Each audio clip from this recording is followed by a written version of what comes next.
Wasikhuluma podcast on the ones and twos 12-14 kaNyamazane. Lolu khuluma ngosana wakanyoni. Founder yeKanyamazane Community Game Changer. Namhla nginemfowethu lona. Mr. Sonzela Stonchera story sakhe. Namhla it's episode 2. Part 2 by the way, which is about his story, about his life. Check in the part 1. The part 1 is more interesting than this one. This one, yeah, so we polish, so we are choosing, so we have a son, but the part 1 is so important, guys. Go and check it, go ask me podcast, you check in, go YouTube, and like and subscribe and share it and labai. My pride. Come banjani. Always clean. Keep time. Just cut out every day. 2024. Let's keep time. Because cut the song. Ashlangane ngesikhathi leso. So if you delay le kumenjani, but into lebalekile isikhathi 2024. Ntshintsho lethu likithi asameni siyovote, singagive up youth. Let's go and vote. Asekele intshwala kancane asameni siyovote. Asekele amantombazane kancane asameni siyovote. Sibe focus. 2024 uphethwe ngithi etandleni tethu nekubhalon paper. My brother. How's it? Right, but singevani. Ungathi introduce abantu abanye labangakwazi. Bakhona labangati. Yeah. Asiko TikTok la, sini YouTube. Mr. Makakul. A teacher by profession. Kodwa la kuma social sengihamba kakhulu ngele ka Mr. Sonzela. Bathi labanye incwasimende, labanye bathi role model ema 2K, labanye bathi ikasi role model, labanye bathi Mr. Sonzela, labanye bathi Mr. Clean, kuningi kakhulu magama lesiwathola ngemisebenzi yethu la samba khona. No, mina ngijabule kakhulu. It's our second episode and last year you see this year ne? This year and now we show up again is episode 2 because the first episode was too long. And then it was a motivating one. You motivated every day. Go on my episode almost mangwen. It was a motivating one. Young limate, young touch, young ngondo, everything. So and we should do nanyara futhi ubhalele ibhuku nako konke yabo. Sidongena kuko konke lokho.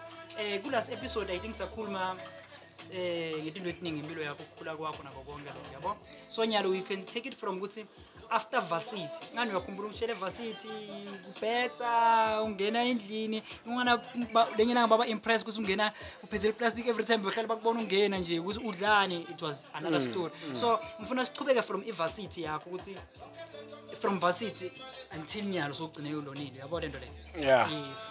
Labanye bato catch up kuleya bachubeke.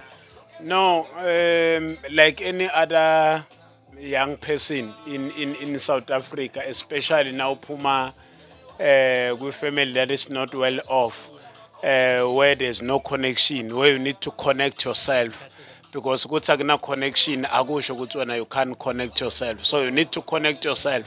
Akekho lomnye umuntu otokwendela if laba ngaphambili abakakhonanga ukuthi bakwendele lokho. So kuphuma kwami kubuya kwami university ngabuya with all the ideas, all the zeal, want to change everything, want to do that. And another thing, uma uphuma evarsity now utibekele time frame. Yabona ukuthi at least after 3 months ngitoba sengisebenda, after a month yonke lento leyo. So what happens kimi ukuthi kuphuma kwama final result aphuma ana 2 module lathi pending.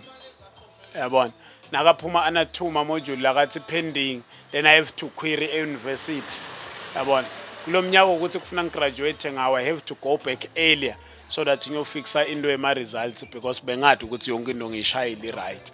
So ngafika yalunga into yaba right, then attend graduation. My graduation was never like any other child graduation. It was one of the few because mina ku graduation I never had anyone from home.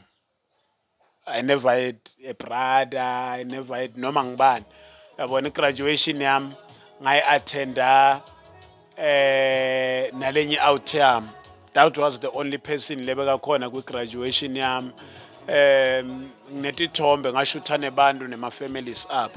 There was no one from home.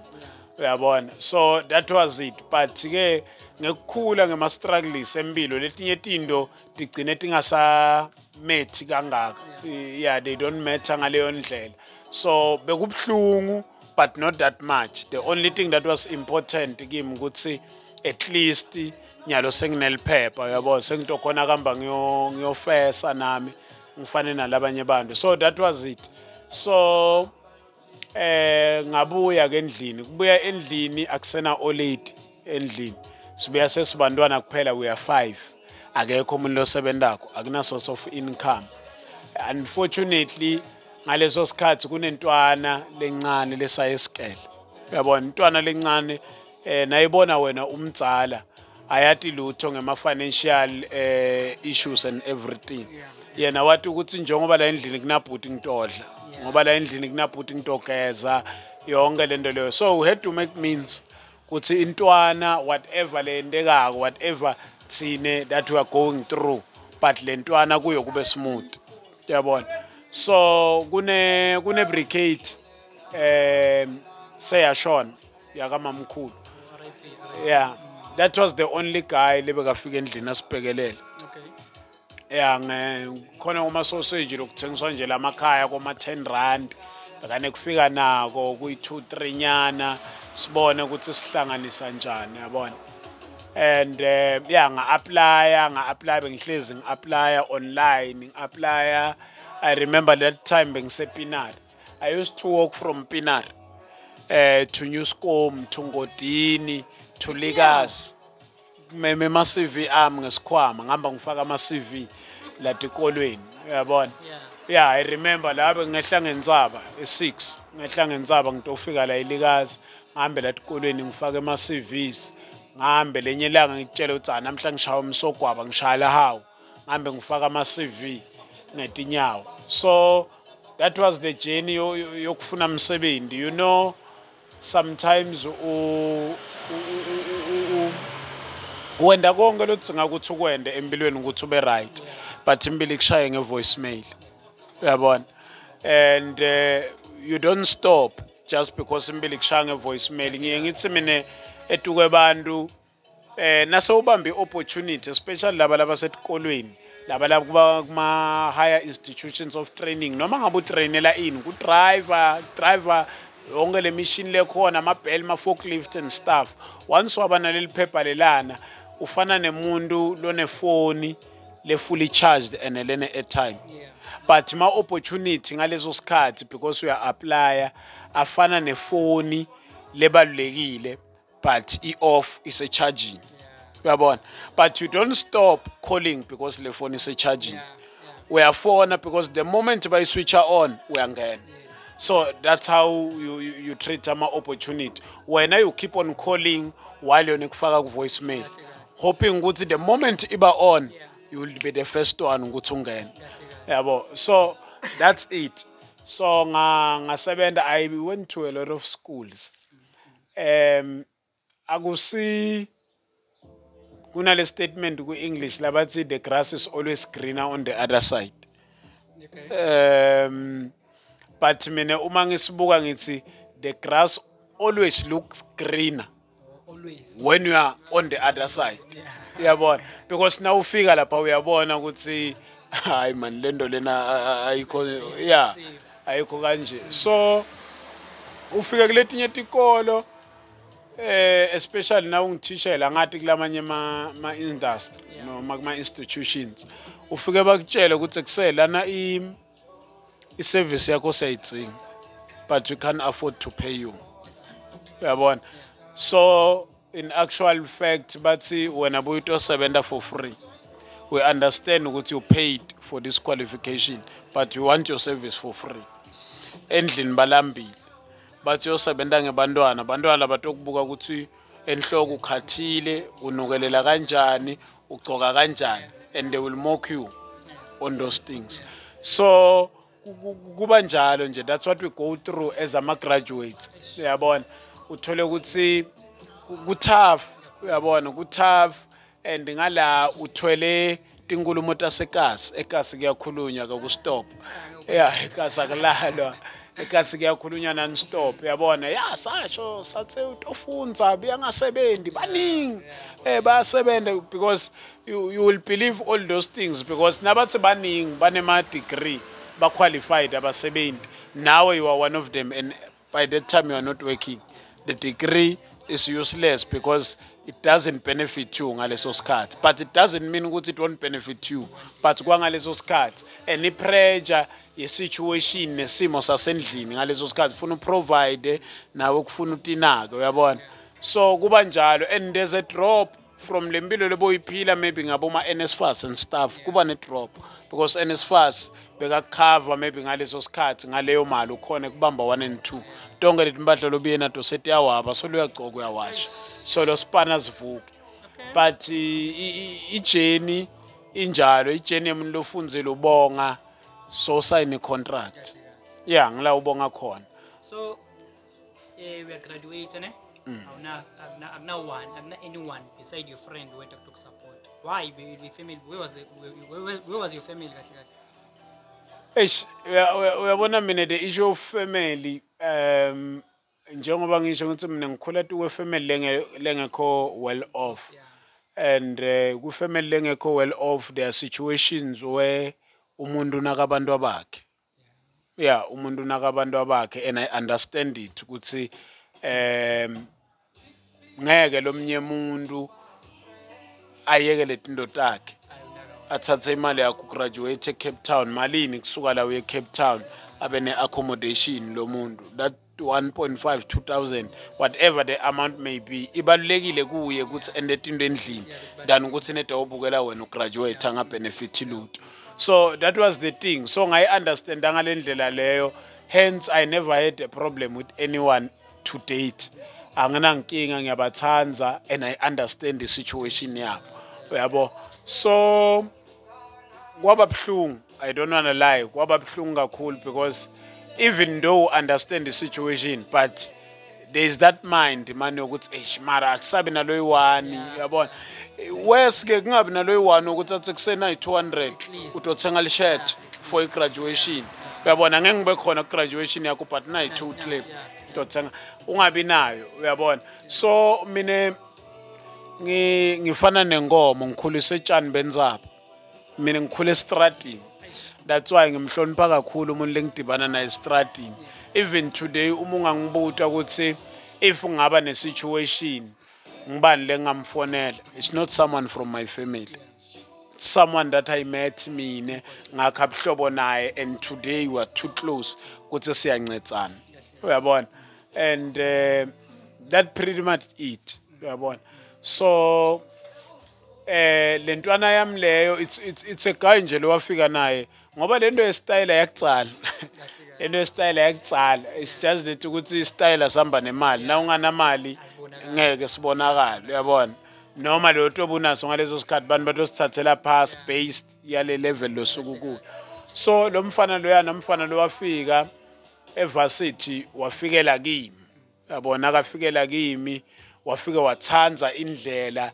bengigcoka ngayo from a distance uyabona wasonzela washo ukuthi mina ngeva bathi ubuye eMpumalanga asuke eNkomazi ngeva bathi ubuye eMpumalanga ngithanza indlela ogcoka ngayo yabona endlini bangifakela imali so nabangifakela imali endlini ngitozama ukuthi ngite kuyo ngikhethisa timbahla yabona ngifake style so I relationship yethu uyacala lapho till nanamhla vele we were brothers so that's the only guy lo abakhona he was my camera man futhi and Usimpiwe wakanhlambo thanks a lot lo mjita yasebenza kakhulu intwana yami icamera ifoni ngemnile ngashutha ngayo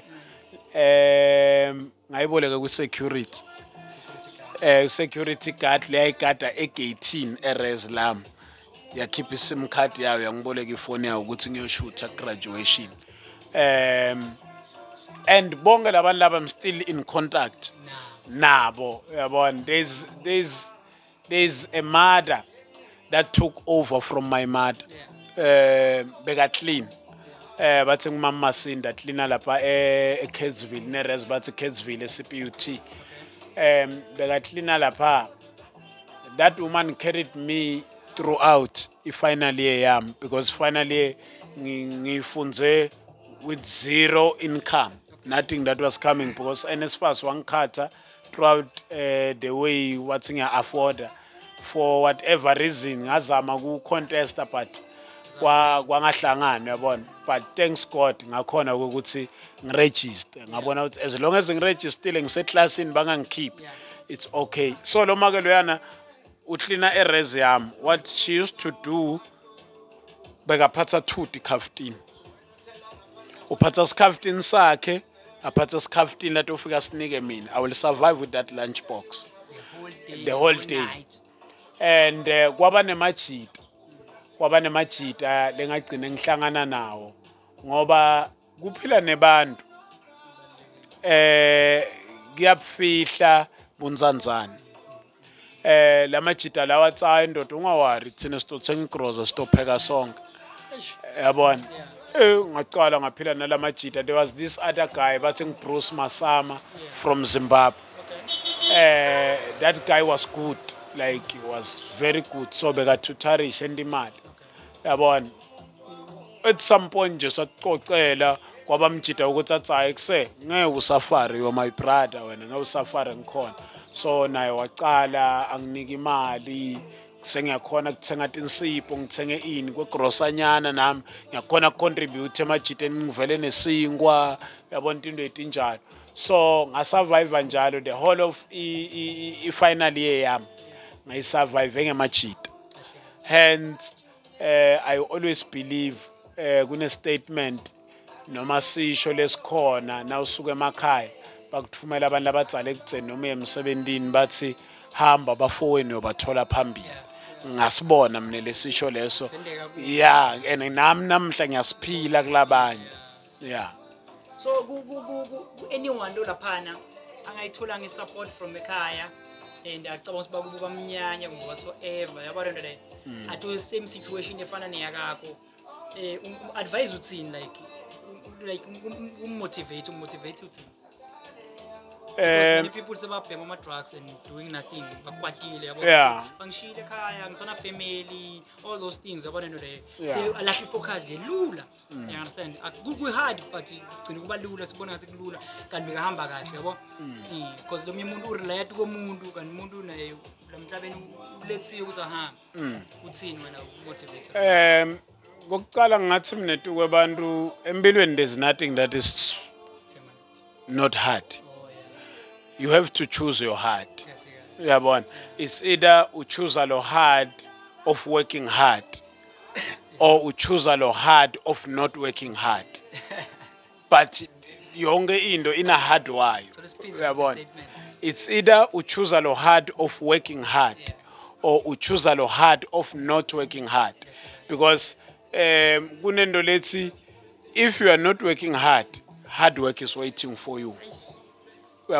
So tuwe mundo njalo ngathi mina, when it comes to issues ye future, you are 100% reliable whether you have parents or not. Kunetindo tokuthi batali bakho angeke bakwendele tona, kufuna wena utendele tona. Kunetindo tokuthi there is no one that will do them for you other than supporting you kuloko kwenda, uyabona. So I think le balance kuloko kunebantu labafuna kwendelwa tindo lokufuna ngabe basupportwa kuto, because uma ngabe uya-applyela msebenzi expect support yokuthi ube nemadata email ama-CV or print ama-CV uhambe uyosubmit ama-CV, but you cannot expect someone to type your CV, uyabona. So you are self-reliable, yonke into lekufuture yakho idepende kuwe. Uma wena u-expecta anyone to come and do majority of the work for when, that means you are not serious with your future.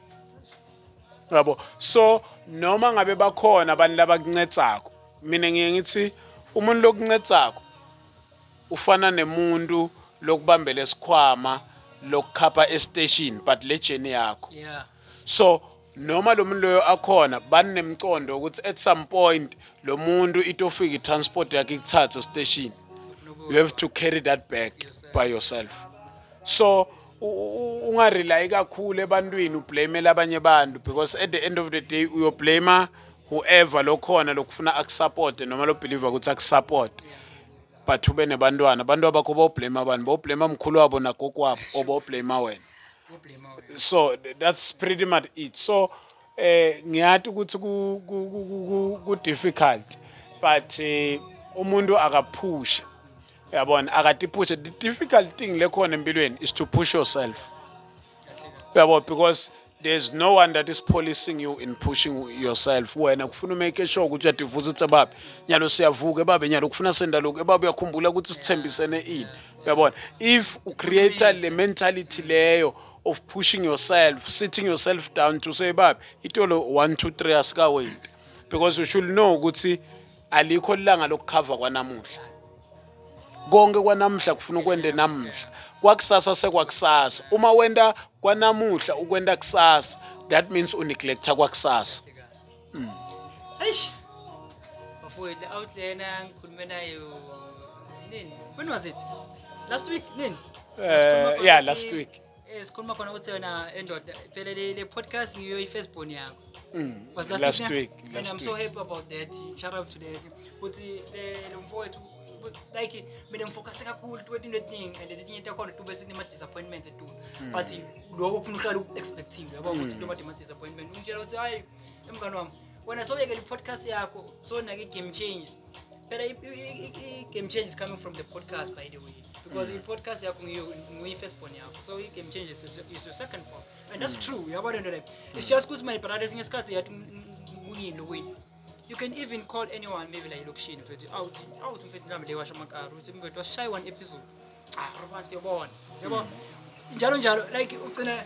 okay akuninkinga okay njengoba benta so laba ngene njani kahle ngiendele something else yabo ngitophinza ngibuye futhi lokho like lento leyo but bantu baya keep kulento yakho but wena ngule ufuna utibhize the back you understand wangakukhipha abakhulu bathi ini because mina labanye kuzo nami girlfriend ex girlfriend yami esicoca nini nathena bana abaningi bangitshela ukuthi uyahlanya basho base ngiyahlanya because nginathi ufuna ngisuke la second ngisuke second ngiye central no was wangibona ngina ngithi ukulethela incwadi eksendo kuya but lento leyo angitiphusheli mina ngiphushela abantu you understand but mase ipushiwe into mase igijima maybe singabekisa umuntu athi ay mntwana nayicar sure bantu bafuna gibele car bafuna kuhamba nawo engilutho find a business mama hamba nawo abendilutho futhi so there are people like that in life yabo so whatever we do in life tendele wena you understand ukuze abantu batotibonela mina ngifisa abantu ukuthi bathi ayish siyabonga nyoni yabona into leyo yes bangathi inyoni wesichome no yabona into leyo yes no into lekhona uyabona I'm glad ukuthi kunebalese bakubona ukuthi uyahlanya because liphupho liyahlanyisana and liphupho likuhlanya because you sleep alone you dream alone and you wake up and tell people that you're not in your sleep then batothi uyahlanya uyabona liphupho I reality lesetu komuntu loyi-1 and vele na uyitshela labanye is not real uyabona and kuthi liphupho livalid ubona ukuthi abantu bakuhleka noma bakutshela ukuthi uyahlanya once you tell bantu ukuthi wena utoba 1 2 3 bathembe on the spot that's not a dream it's a plan it's not a dream so we are not surprised itsine ngetinto letinjalo sifunze ukuthi tsine ngiye ngithethu kwebantu mina ngilitshele entsaba uyabona lo munye ufika lichamele lo munye ufike ajikitshele ngalinkomo lo munye ufika lihlalele kuningi lokwendekako lo munye ufika lo lekhona phusha yonke lento but at the end of the day you remain who you are uyabona because circumstances will come and go but you remain uyabo so bantu the only thing labayibona I-real it's what is trending at the time yabo because awendi into le trendako awendi into to entertain bantu uyahlanya but if you tell bantu ukuthi ngiyovula ipub ngiyovula iclub bathi uyabona manje ukhuluma ngeliphupho manje because that's what is trending yinto lehambako so that's pretty much it so lokunye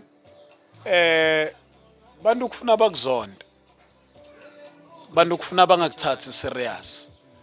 For you to be serious, kufuna bantu bangakuthathi serious. Because when people start to take you serious, unga achieve letinto lofuna kuti achieve, ucabanga ukuthi sowufikile kana useme station.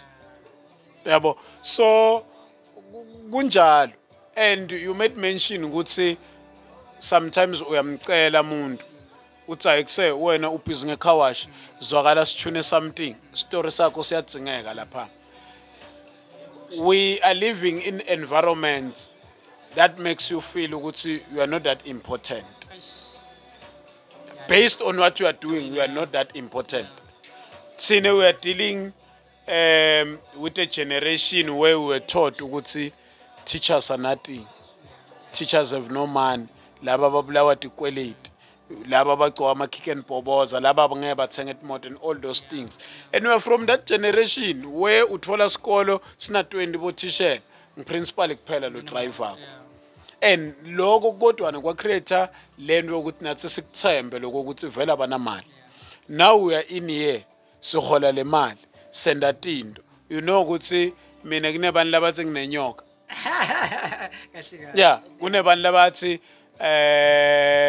uthole imali yelifa. Kunebantu labathi itophela soon utovela I blew it. Uyabona into leti khona le create ngale perception umuntu lanayo ngale profession.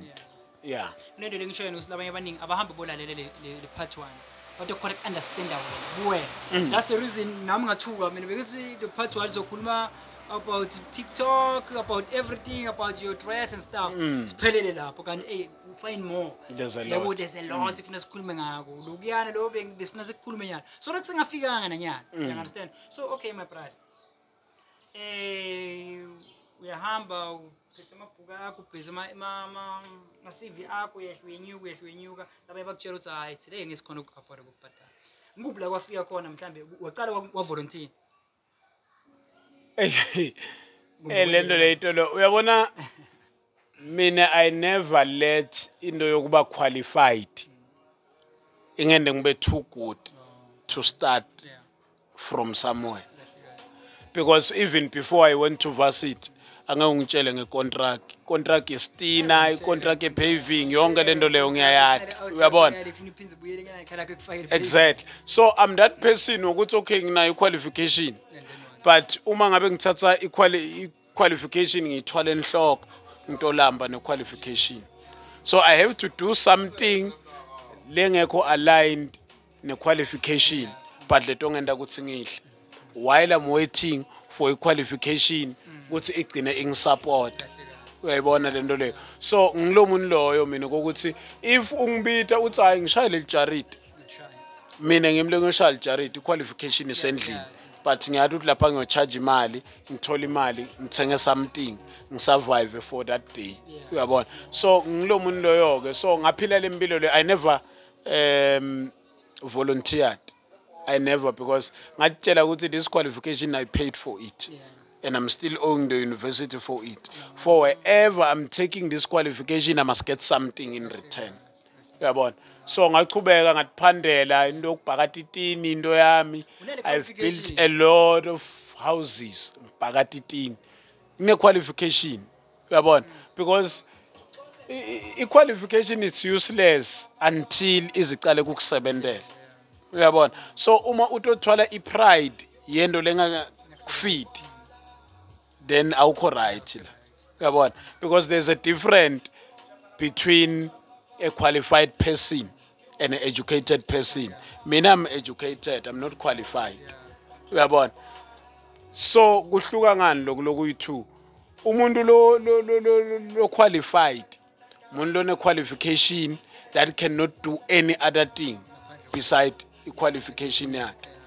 Ungathatha le qualification uyibeke ngala emuva kuphelile ngalo muntu.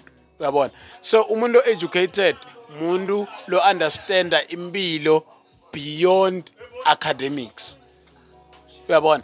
Umuntu lo street smart abese uthatha bu street smart ubuhlanganise nesikele uyasurvive ekasi. So uthatha isikhathi esinganani kulona before uqala usebenza like nge-teaching? Ngalubuyile wazama apply wagcina wathi yeah. Ngiyalo sengiyaphanda Angahlali isikhathi lesithu. But Ngiphandile because ngicale kuSpana ngoMay.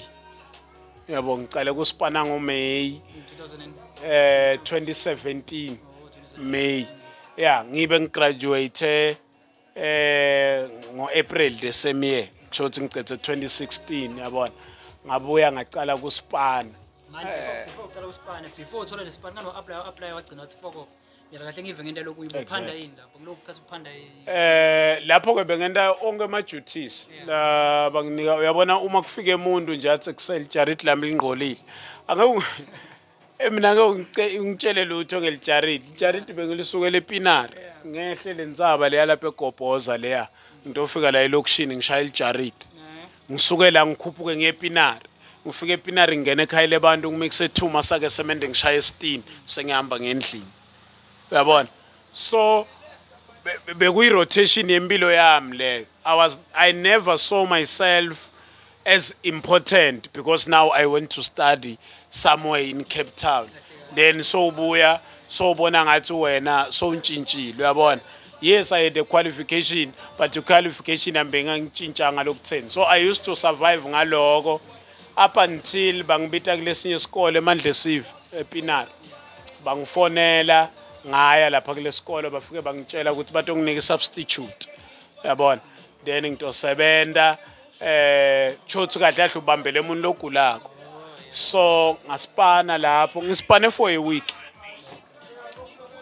leliviki lesi2 ngathola icall from eCentral yabona eCentral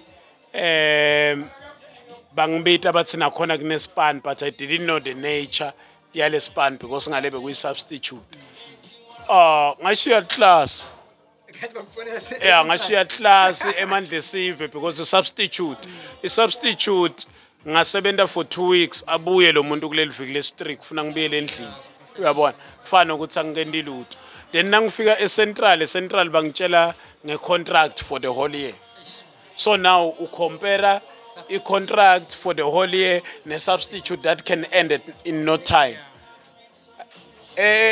Mandlesive ngabagquza ngeSMS ngathumela iSMS after ngicetha kusayina ngala ngathumela iSMS ngathumela iSMS ngabatshela ukuthi angisabuyi ngala ngithole better off uyabona then that's where everything started ngacala ngaSpana unfortunately uma ngicala kuSpana ngicale ngoMay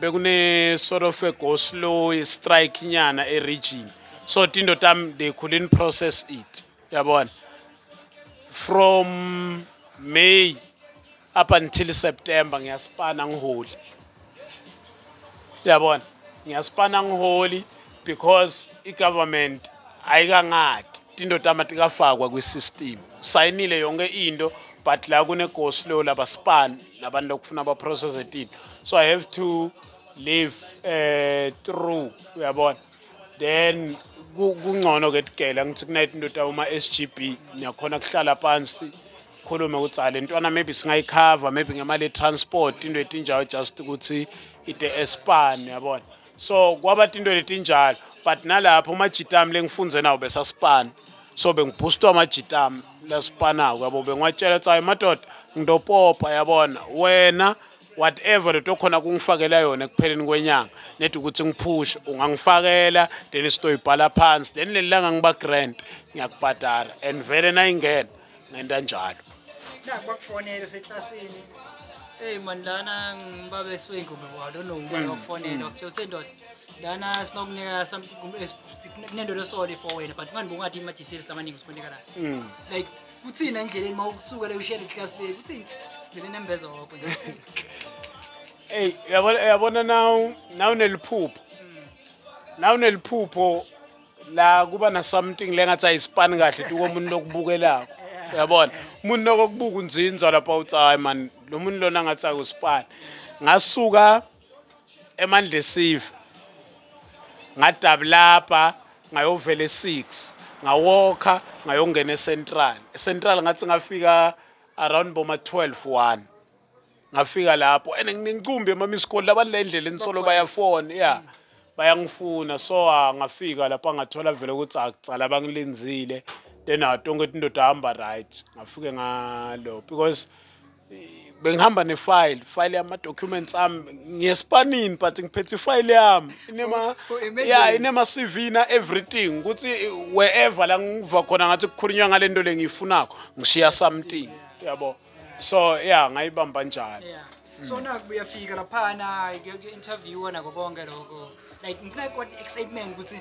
phela masokutshela lento lofuna yona uba too excited yeah so into le na impilo yami seyantshintsha yeah into le enteka ke when I never went to an interview yeah because lento yami be-agent ingadzingi ma-interview ngafuni lutho so ngafika nganikwa amafomu ngasayina yonke into ngachazelwa i-nature ye-contract and everything I had to sign because i-contract on the very same day bekufuna ihambe yabo so ngafika nithi ngasayina ngafaka ama-document lafunekako and I remember bathi banginika 1 day off ukuthi ngiprepare everything bangikhombe iskele yonke into then banginika 1 day ukuthi ngiprepare then the next day ngibuye ngiyongena eklasini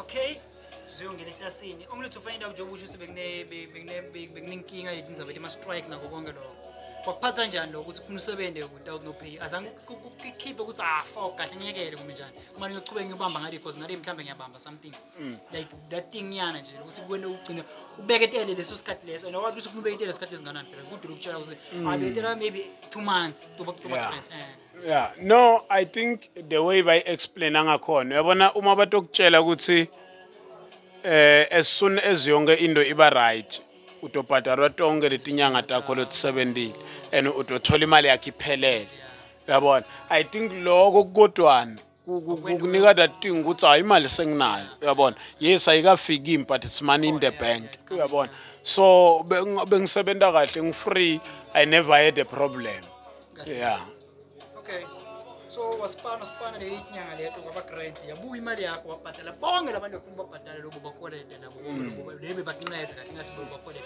lebe bakunceda yeah ngaqala yabuya imali around October ngahola ngo-October yabuya incumbi imali yabona ukuthi abona nyawo into jikile yabona enda into nje letiningi and nami ngadisetha kulokuyi that's when I moved out from endlini after my first pay I never spent 2 weeks endlini ngathola le mali vele indzawo bese ngiyitholile ukuthi indzawo ngalinto yithola so ngamove out endlini but ngasetha endlini then ngamove out so I had to make sure because ngenda I promise kimi ukuthi the day ngiba grant I will come back to Cape Town okay ngibite wonke umuntu like I can still reach out lwanginceda ngihlale naye phansi enjoy imali yami uyabona then 2018 March I went back to Cape Town everyone ngababiti I remember I booked this other hotel letulu ku last floor le kune swimming pool kuna everything abuya amajita kwaswinywa kwaba mnanzi kwadliwa just to say thank you for yonke lento labangendele yona because if it was in them ngabe ngathwala sikhwama ngabe endlini yabo so I had to go back ngiyobabonga and even today I still mention them even kuleli bhuku lami I've made mention amagama abo ngento labayendile empilweni yami uyabona because I believe ukuthi kushona kwamake ngenta i3rd year if these people were not present in my life ngabe ngadropa out ngaloyo mnyaka loyo because everything was not making sense uyabo but ngoba bona bebakhona uyabona ngakhona lokuthi ngiphushe namuhla ngikhona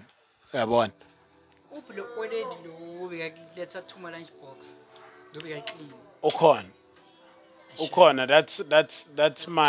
that's my mom mina kimi it's more like wa replace all old ayikho into la idzingako ayicele kimi angayitholi uyabona lokho ngikusho ngeconfidence ukuthi naye la khona even noma ngathi namhla angibhalele imessage kumbe angifonele ufona ngeconfidence athi hayi mntanami alinayo imali yokukhwela uyabona le veke ezimbini aninayo imali yokukhwela mXhosa I will make sure ngimtshela ntsay olid ukufakela imali ngesikhathi lesiso and ngiyifake ngiyabo. Shout out to mama. Hey, shout out to her mfethu. Kambe ngifuna ukubuza kuthini. There are a lot of things that come around engqondweni yabo. Yeah. So first time nayi le langa ingena le mali lezumbu thathu tonke letinyanga bokuphi mawukhumbula kahle. Ingene ngifuna ngisendlini but ekuseni lokuthi ngivuka ngespanning. Bungazi aware ukuthi ngenyanga leso ngemalanga leso ingahle ingene ne?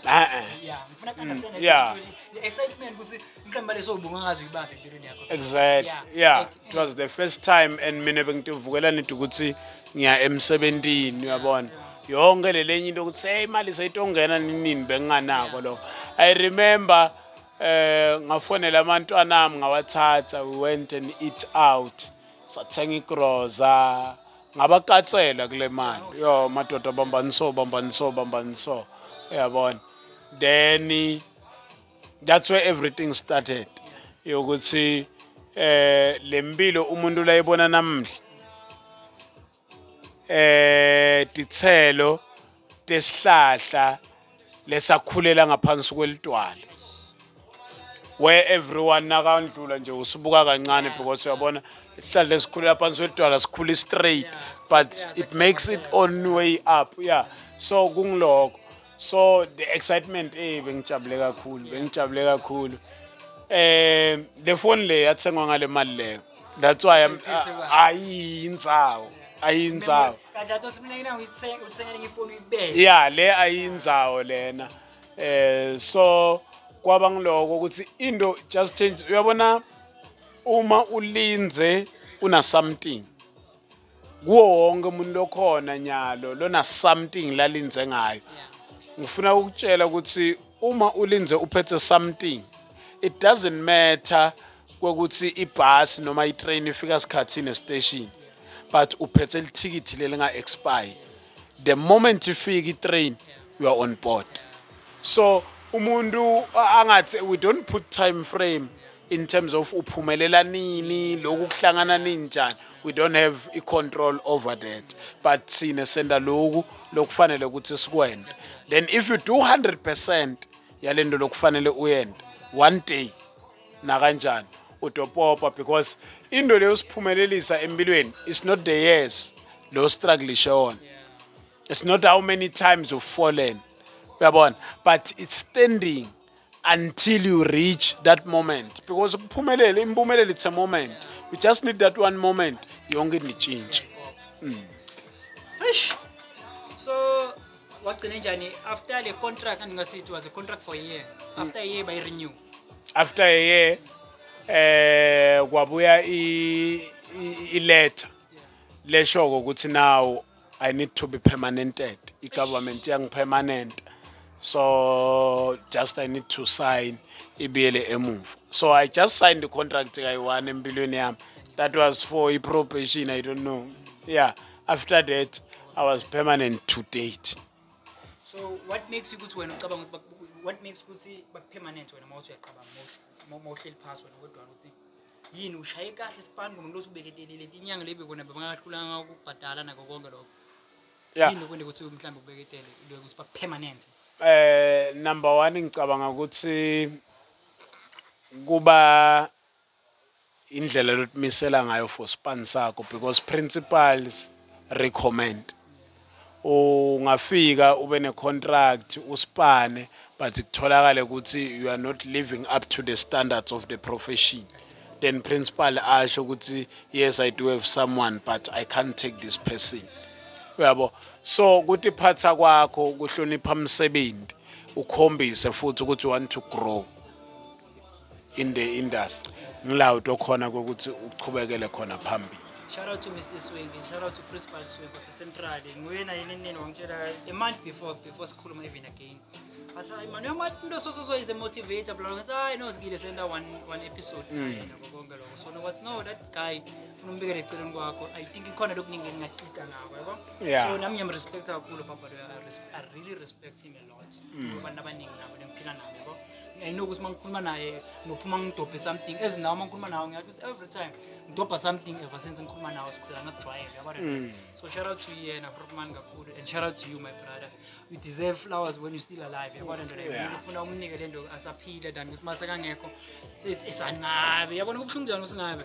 Yabo ngikulechere every time lana ukuthi befuna ubuyishelile egcishela noma imngane wakho so mina bengisolo ngacheli bengajoli I understand those things khuluma letinto umuntu umtshele asaphila umtshele lama flowers asaphila yabo so like how like mawubuka ngesikhathi seni ngifunza nina and ngifuna compare to 18 emakhaya education yasemakhaya ngesikhathi seni ngifunza education yaselokishini nanyalo mawufundzisa wena. Like, let's compare those two things. Imfundo angathi ukuthi ngidoyibeka kahle but I will tell you ukuthi I still believe and I still recommend imfundo yasemakhaya, let alone lendo yema resources and stuff uyabona that everyone is going through emakhaya. But emakhaya, when you are a teacher, you are a teacher. Yeah, you still have get the respect to when a teacher and all these things. Yeah, abantwana basemakhaya there's no more much distractions compared to abantwana basemalokishini. Abantwana basemakhaya most of the time tinto labashusha ngato it's art. Kuyaculwa, kuyadebatewa, kuyagitswa, kwenziwa yonke lento le. Hence, even now, when you check the entertainment industry, those people that are filling all these big roles, basuka emakhaya. That's where talent is nurtured emakhaya. Kufunza kwethu, sifunza emakhaya. Emakhaya, it's a place where there's no class. Emakhaya. Emakhaya, into that is ruling wonke umuntu it's ubuntu. Yeah, lapha kabani uma kune taxi uma kune park, ipark yemphakathi leya. Everyone benefits from that park. Uma kune tingomo, the community benefits from tingomo talapha. Uma kune timbongolo impilo yasemakhaya. Ubuya elokishini. Elokishini every man for himself. Ubhekeza elokishini, that's why sinema high walls. Emakhaya sinabo drati kuyabingelelwana and all these things. Ucenza uzofaka esandla udonse ngale kamakhelwane. Yabo. So ngekusebenta I think laba semakhaya basebenta far much better ngema conditions. Let alone into yema resources. Elokishini there are a lot of challenges elokishini. Kuyashesha. Elokishini bantwana baselokishini baphuma eTavel bangena esikolweni. Why I'm saying that bantwana baselokishini bahamba ngematrix bathi bomalume. Ufika lapha lo mntwana iku full blast liyakokota ipiano. Uphethe phone ina the very same amapiano lacetsa kwalalela. Immediately aphuma lapha kwi staff uyaqhubeka futhi la kagcina khona. For you to be able to take out amapiano and put in the content ispan lesikhulu leso.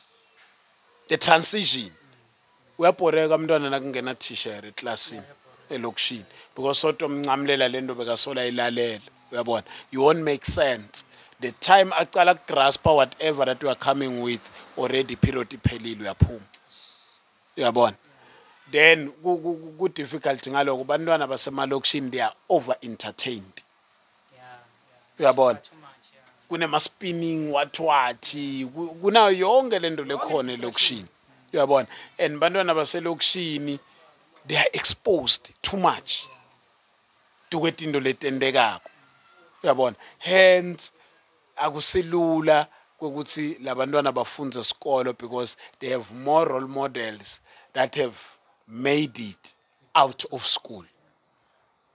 So na ufika lo mntwana umtshela ngesikolo umuntu oyesikolweni aphila impilo yesikolo to a certain degree elokishini umkhaka loyo uyabona umkhaka loyo but emakhaya umuntu lo esikolweni uyaphakanyiswa. Umuntu esikolweni yabona ukuthi asisho ukuthi abantu laba esikolweni sevele uyabona, but umuntu lo esikolweni uhamba abuye na something to change the community. Uyabona, that's why abukeke ngathi umuntu lo selo. Elokishini is vice versa. Uyabona, elokishini because uphila impilo le straight wena wenda lokhu nalokhu umchaka. Uyabona, say ba exposed kuma role models that they will come to school comparing tishera eclassini nalo muntu laba, yeah. So it's difficult, but we are not saying it's all over and done ngabantwana baselokishini. It's just that ukuthi I think the only thing that we need emalokishini is the working relationship and the cooperation of parents with teachers. Don't throw umntwana. That's why uthola nakuvalwe isikolo for a week. Tivulwa nini? Nahambe nesikolweni. Yathi siyaphumula nani ngekho. Uyabona, bayabacosha kuthi abaye esikolweni. Uyabona, bantwana abaye esikolweni because there's a need. They need education. They need to go to school. Not ukuthi sihambane esikolweni so that thina sihlale siphumule. Question ngifuna ukubuza yona. Ngiyakhuluma nalomethisha, yabo. I don't know ukuthi the education le beyifundziswa khathi benifunza nini. Nale education yalo lefundziswa nyalo bathi ngathi amasina bhasa bhiza ihlale lengishintsha lokungapheli. Angathi ukuthi kuliqiniso kanjani. It's the concentration. Now, my opinion is that the concentration is on quantity, numbers, more than quality. Mina ngibuke nakuphuma ama results, you will find that isikolo shy 90% and everyone is happy. Everyone is taking umntwana wakhe kule sikolo sa 90%. Let's dig deep to the 90%. How many of them got bachelor pass? That's where the problem is. Uyabona. So now you find ukuthi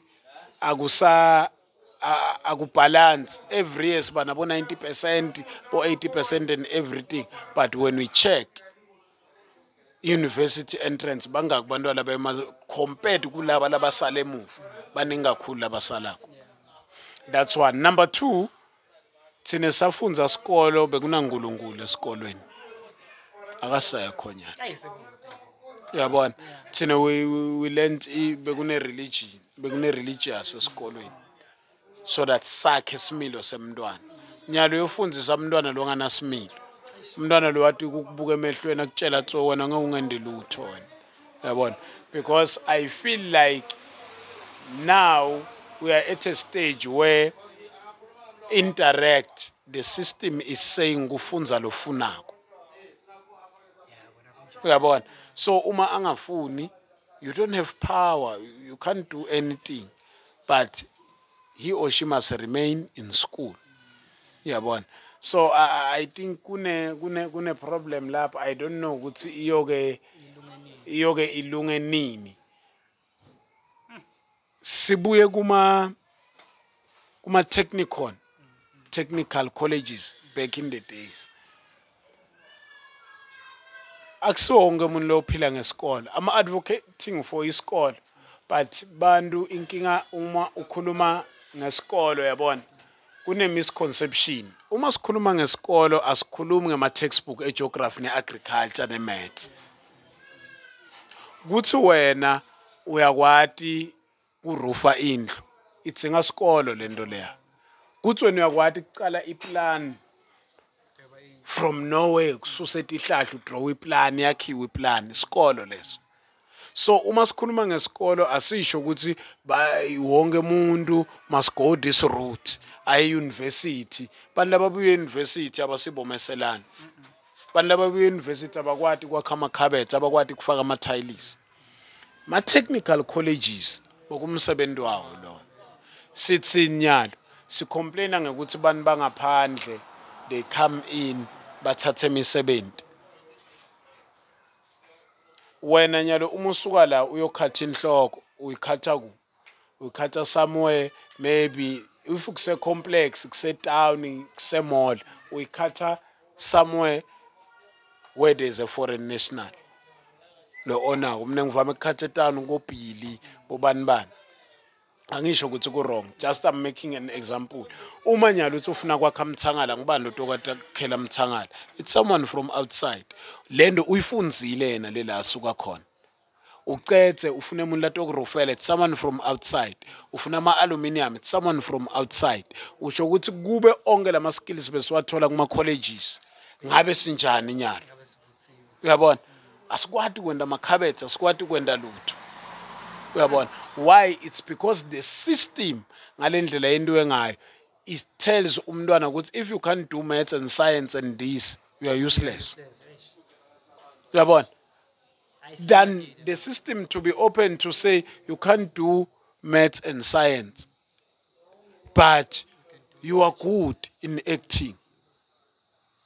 You are good in craft, uyakhona kubata tinto tibe tinhle. Those are the things. Uhambe kubo town uthola umuntu abate i-giraffe ayibita 100,000. Bayithenga bayohlobisa ngayo somewhere. It's a skill. Uyayifunza lelela lento leyana ube ne qualification ube ne necessary tools okuyenda lento. So I think now education ivalwe kakhulu. Uyabona? To supply the needs ema society. You are a building nation. Kufuna abantu labakha tonke letinto lesititsinga. And uma le education doesn't respond kule tinto leto, so ngisifake ema offices sinanga kuma office Kanyamazane. Uma sithatha Kanyamazane, sithatha iMatsulu, sithatha iNkomazi, sithatha bonke labantu laba ngwaphi lama office leso bafaka ku. Uyabo? So the education should respond even to letinto letendeke stratini so that isikhone kurana the entire economy through education. Asikhulumi ngama qualification kuphela ase university, sikhuluma nema skills. Tell me my brother, sibonile ama results in ase central awasiphathanga kahle. What can you say about that? I problem yema results it's hurting, and mina njengami it was difficult to go around like lokishini. Na ufika lapho nini sport man. Mine people were texting, contacting me direct as if I'm the principal of the school. Uyabona, to say hayi madoda nenta njani lungisani lapho uyabona and all this thing. Into ema results emntwana they are not made esikolweni alone. Kuthi umntwana uyaphasa, you cannot separate discipline with good results. Uyithola phi umntwana idiscipline, imbeko umntwana uyithola phi esikolweni, umntwana utholani. Let's go back sibucheke ukuthi ngibani lokufuna ende inesikhatsini. Bonke labantwana labafailile bebane ma textbook, bebane ma notes, beba attend ama camp. What happened? Uma mina mntwana ngimnika textbook, ngamnika ama notes, ngambhalisa ama class test, ngambhalisa ama class work, ngambhalisa yonke into, but nakafika endlini lo mntwana kuthiwa hey it's Friday, uhambe ya enjoy mntwana. Kunebantwana that is a potential, but ngokuthi kulose kakhulu bathi pets, they will never reach their highest potential in anything. Ema results kufuna ukuthi batali babambisane nabo thishela. Thishela unika umntwana knowledge. Umntwana knowledge kufuna ende njani ayifunze ayifake enhloko. Uyifunza kuphi? Ayi esikolweni kuphela. Uspend how many hours esikolweni, spend how many hours endlini. Uyabona? Then when we talk about results, if we all honor the result to say umntwana mufailile, thishela uyidlalile iphathi yakhe 80%, umntwana uyidlalile iphathi yakhe 80%, umntwana usifailile so yi2. If the teacher plays 80%, the parents doesn't play anything, the child put in 40%, uyothola 40 lo mntwana. So it's not a blame game, but everyone needs to come to the party. Yeah. Bantwana aba understand ukuthi thishela I-target yakhe it's 100%. 100% wathishela ukuthi bantwana baphase bonke.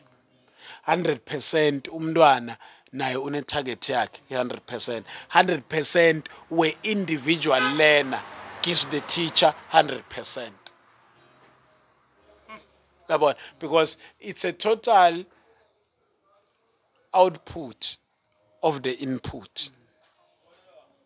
Now uyakuyobhala i-exam ubhala lokhu lokufundzile, not lokhu loniketwe kona. Kulokhu loniketwe kona kunalokhu tokufundza. Nangabe ukufundza konke loniketwe kona, you are likely to succeed. But uma ngabe ufundze part of what you are given, you will get part of the marks. So I still believe ukuthi we'll bounce back. But unfortunately, we are not writing the exams. Yeah. You can put all the work there. Bantwana baba nemakhempe etikolweni, bantwana ba attend ama extra classes, bantwana balo. But now there's one thing that is missing. Kuthi umntwana akaphuma esikolweni athi ngaze ngaphumula. Uyabona? Then abuye atovula libhuku nakaseklasini. Then we are having a challenge. The culture of learning. Ma statistics nakaphuma atokutshela ukuthi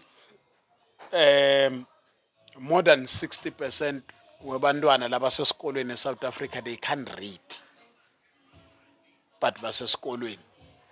Then tell me, if more than 60% can't read, who is going to study their notes? Because they can't read. Statistics are saying so. Yeah. They can't read. So who's going to start if they can't read?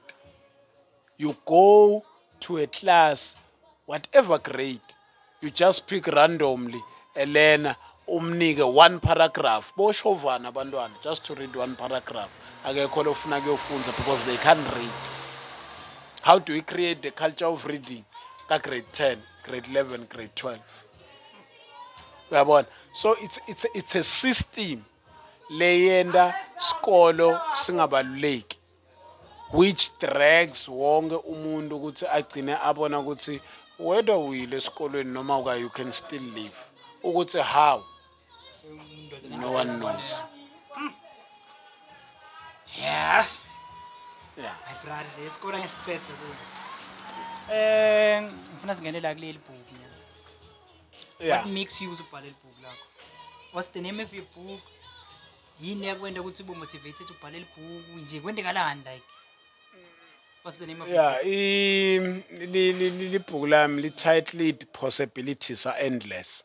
Okay. Yeah, so just by looking at the title, uyabona ukuthi there's no expiry date as long as you breathe. Your dream is valid and true. Uyabona. But now there are obstacles that might come not to forfeit your dream, but to strengthen you for your dream. Babe sebantu seba hlehlela emuva ngaletinto leto. So leli bhuku lami it's more about opening an eye to someone that is out there, especially struggling. Liyabathinzana laba labanga strugglish to say ukuthi you have to know ukuthi whatever that you have need maintenance. If you have, you must have a plan to maintain. If you don't have, you must have two plans, the one to have and the one to maintain. Both of them. If you have one, you are bound to fall. So, into le ndekako, leli bhuku lelana akusil bhuku letok encourage na unebangani bakho. Akusil bhuku letok qinisa na unebangani bakho. That's a book that will encourage and strengthen you when you are alone. In any situation, like utithola khona uwedwa, when you read that book, you understand ukuthi if kunemuntu lobeka lusa tinkomo aphakathi tini asebenza emajardini, asebenza emakontrakini. But that person now is one of the most valuable people around la kaphila khona. That means this thing is possible. Uyabona, there are a lot of people labanema good stories, but they were never jotted anywhere down. When they die with their stories. And someone that is growing, someone that will be born after them, will want that inspiration from that story. So part of it is to encourage people while I'm still alive. Some part of it is to say, even when I'm not around, but let this voice go out there and speak to young people to say, whatever that you are going through, someone went through the same thing and conquered. Someone went through worse than what you are going through. Not in comparison, but to say, whatever that you are going through is not there to destroy you. In any situation, no matter how bad it is, there's a positive lesson that you can get from that situation. Uma ungayibuki ngenhlitiyo yokuthi you are cursed. Because people, when they go through situations, kuba ne problem yokusibuka simo as a curse. Uyabona? And even nakhona tukwetimo kukhona lapha people need to understand ukuthi kunetimo that not just situations, but there are consequences of actions that you've taken. Uyabona? Kunetinto lototende, like if ubamba stove si on utosha awunabhadi ukuthi ushile, ushe ngoba ubambe stove leshisako. Uyabona? But uma stove singasuke shise out of nowhere, ibhadi leyo. Uma kungasuke kuwe ligedlela ulibeke kahle, out of nowhere liwe nje, ibhadi leyo. Uyabona? But if utohaka insambo yeligedlela uyidonse mandabila akuthele, akusibhadi leyo. Uyabona? Uhake insambo yeligedlela lemandlabilako. So we need to separate these things ukuthi ungabiti ama consequences lazama kukucondzisa from what you have done wrong empilweni. Bese uthi I curse lena. No, it's not a curse. It's consequences of what you are doing. Uyabona? When you fall pregnant noma umithise uyi-teenager, akusiyi curse lena. There are consequences because there's something that you have done. Then wakuthola ama results. Then it cannot be a curse.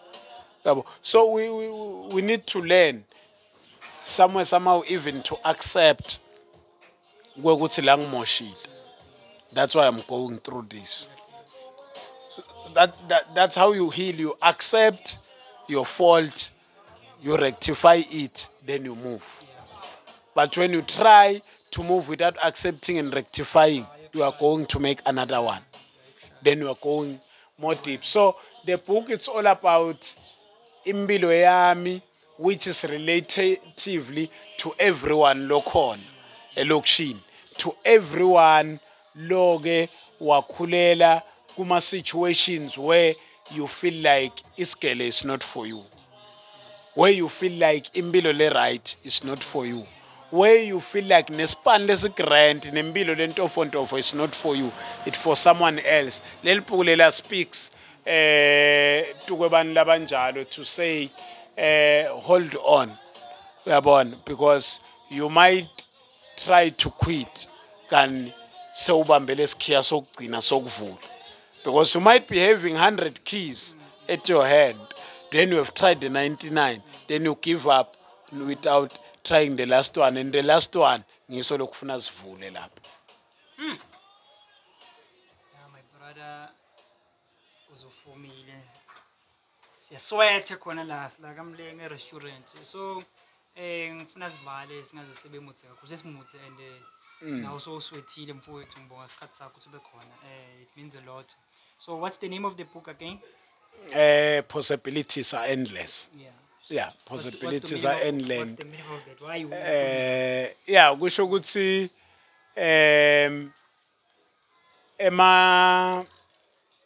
emathuba empilweni akapheli.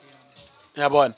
as long as you push emathuba empilweni akapheli wena awukaphumeleli noma awukafiki la ufuna kufika khona it's because ilithuba lakho alikafiki lawa la kundlulile bekavela ngasi akho yours is coming yeah and it's not for encourage and let's keep on pushing ungathi mina ngoba le ayibeka ayikafika ngasengiyema exactly the only thing that I want to tell wonke umuntu lokhona whether young male or female nguthi stop being hard on yourself and stop comparing what you have with what others have because you don't know what they went through. You might not even survive from what they went through to get what they want. And when now you have your own chain, focus on your chain, embrace it at the right time. Don't get into the right. Don't compare yourself with anyone because utifaka under pressure. Yabona, utifaka under pressure na uticompare nalomnye mundu lo hamba lihambo lakhe. We are taking different routes, N1, N4, N3, N12, but sonke destination E1 siya kwaMpumelelo. Indlela leya kwaMpumelelo icala kwasebenzile, indlule kabekezele, seyisha straight ya kwaMpumelelo. Indlela leya kwaMpumelelo icala kasebenzile, indlule kabekezile, seyakhona kwaMpumelelo. So nyalo like it bukla kulitholakala because nanyalo kwasiphathela ngane hard copy I don't know what's the problem with usinami ne hard copy yeah libhuku liyahamba libhuku liyahamba kakhulu and salenze reprint of which we are going to get it very soon and already kunebantu laba walinzile so nakafika lamanye ebantwini kusale the few bawathathe abantu uyabona so libhuku liyahamba we are now 6 to 7 months kuma social platform lafana nabo TikTok and already we're above 15k ama followers so we are touching people like every day yabona if I do a video now within 2 hours I'll be above 3,000 within 2 days I'll be above 10k so you can see how many people we are reaching out every day but lito tholakala and hopefully we one day stofika ne stock semabhuku sisho ukuthi nawa nyalo umuntu lolufunako angalithola so usebenzisana nabo bani kakhulu ebhukwini ukuthi bakundraftele ibhuku nabo yalibhuku ngilibhale ngedwana lebhuku ngilibhale ngedwana reason being lapha kunetinto leti sensitive lapha kunema chapter lotothi na uwafunza laphana ulibeke phansi libhuku ulidube for some time for an hour for a day for weeks because laphana ngithulule konke yabona ngithulule konke and kunebantu labatothasheka lapha kunetitori lapha tokukhuliswa ma step mother yabona exactly uyabona everything is there kune abuse laphana uyabona kune ma child headed homes lapha so yonke into ikhona so hence I'm saying akusilibhuku lokuthi litok encourage just because uhleli nebantu you are vibing kumnanzi lela libhuku lelitokhuluma nawe uphakathi kwebantu likusingele out likhulume nawe uyi1 so nyalo mabalifuna libhuku ufuna bene njani nyalo umuntu ofuna libhuku ufuna contact mine ngine problem ke ngepersonal number personal number yahlupha but umuntu ofuna libhuku contact mine via email angavela athi mthombeni _48@gmail.com ang-emailele laphana libhuku yalithola uya ku TikTok @kasi_role_model uyangithola khona lapha then sikhulume ngelibhuku sithole ukuthi ulithola kanjani yeah so sesiyavala ku fashion ukhona ukuthi like nibantu abafuna no fashion, wanna get dressed, but dress job dress ala umfana lo wali esikoleni nako konke lo. Because I think is style unaso now. Mhlawumbe khona umunye ofisa style sakho bafuna ukushaya style sakho nako konke lo. So if bafuna ukuba motivate about style nako konke khona abantu abanemali but style abangasathi bangakhona ukumeshisa bangakhona ukwenza. Yeah. No, ngi-open, but I think le fashion itotsinga episode I got a lot of advice from our local brands. Yabona, I'm pushing bantu labaningi, yabona, and I'm open to anyone ngisebentana noma ngibani, but not for ukuthi ngiyatitshela. Check your product, check your quality before you bring it to me, because I know if I can wear your brand today, more than 5,000 people will want it. So why, if I will sell into yokuthi umuntu utoyigcoka kayi-1 iwapi, I'm a sellout. Yabo. So I'm appealing. That's the only thing I can say. I'm available to work now on my brands, but I have my conditions. But akasokulimata umuntu ukuthi 70 san. But ama local brands, they must make sure with quality. Yeah. So le part na lo isha inyalo like wena njani boyitsengile kumbe le out uthi marketele yona. Le out yami ngisupportile. Yeah, ngitsengile. But sabe sesiba ne working relationship naye ngekubona ukuthi hayi lengwenya iphethe style and abantu ngathi basithakasela style sayo. So we are working with him now. There's a lot coming soon. Siyobe sigcoke ma skinny jean, ma brandwood, ma bedless, sobe shaya safari, sobe shaya ma suit. Kuning lestokwenda.